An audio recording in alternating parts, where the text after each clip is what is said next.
G20 का शिखर सम्मेलन 9 और 10 सितंबर को दिल्ली में आयोजित होने जा रहा है। G20 को ग्रुप ऑफ 20 भी कहा जाता है। यह आर्थिक सहयोग का एक प्रमुख मंच है।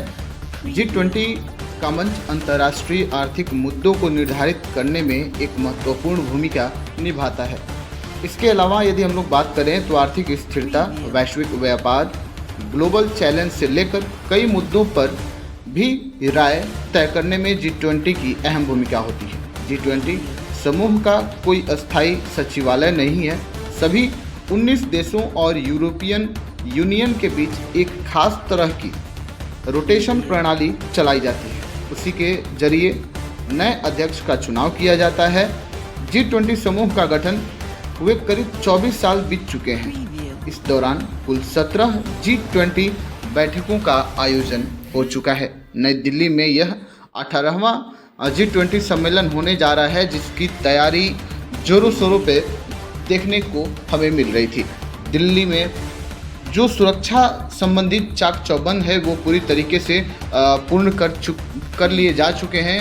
किसी भी तरीके की कोई भी ऐसी गलती न हो जिसके वजह से हमारे जो अभी वर्तमान में जो G20 सम्मेलन में जो भी अतिथि अन्य देशों से हमारे देश में आ रहे हैं उनके आवभगत में कोई कमी ना हो, इसकी जो खास व्यवस्था है वो हमारे देश में की गई है।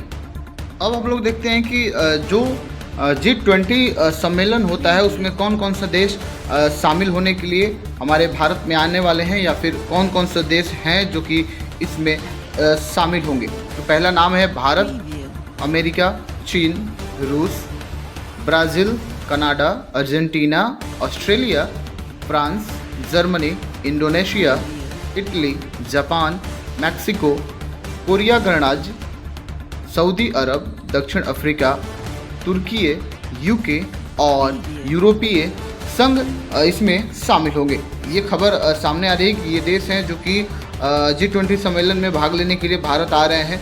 चाहे इस देश के जो प्रतिनिधि मंडल है वो भी भारत यहाँ पे पहुँच रही है। अब हम लोग देखते हैं कि किस तरीके से G20 काम करता है। तो G20 में दो तरह के समानांतर ट्रैक हैं। इसमें पहला वित्त ट्रैक तथा दूसरा शेरपा ट्रैक है। वित्त ट्रैक का नेतृत्व वित्त मंत्री और सेंट्रल बैंक के गवर्नर करते हैं। वहीं यदि हम लोग शेरपा ट्रैक को देखें तो शेरपा ट्रैक द्वारा नेतृत्व किया जाता है। आपकी जानकारी के लिए हम बता दें कि यहाँ शेरपा का अर्थ पहाड़ों पर चढ़ाई करते समय जो गाइड करने वाले शेरपा से नहीं होता है। G20 के संदर्भ में शेरपा उच्च रैंक वाले सरकारी अधिकारी और डिप्लोमेट होते हैं जो अपने देश के प्रतिनिधि मंडल की मीटिंग और सम्मेलनों की जो योजना बनाई जाती है उसमें इनकी महत्वपूर्ण भूमिका सुनिश्चित की जाती है। तो ऐसे में हमारे भारत में जो G20 सम्मेलन होने जा रही है उसकी पूरी तैयारी कर ली गई है। जो हमारे विदेशी अतिथि हमारे भारत में आने वाले हैं उनके लिए खासकर यदि हम लोग भोजन की बात करें, व्यंजनों की बात करें, तो हमारे पूरे भारत के अलग अलग राज्यों से जो मशहूर व्यंजन है, यदि हम लोग बिहार की व्यंजन की बात करें तो बिहार से लिट्टी चोखा उन्हें परोसा जाएगा। इस तरीके से हर एक जो भारतीय संस्कृति और सभ्यता है इसका प्रदर्शन भी इस G20 सम्मेलन में कहीं ना कहीं प्रत्यक्ष या परोक्ष रूप से देखने को मिलेगा।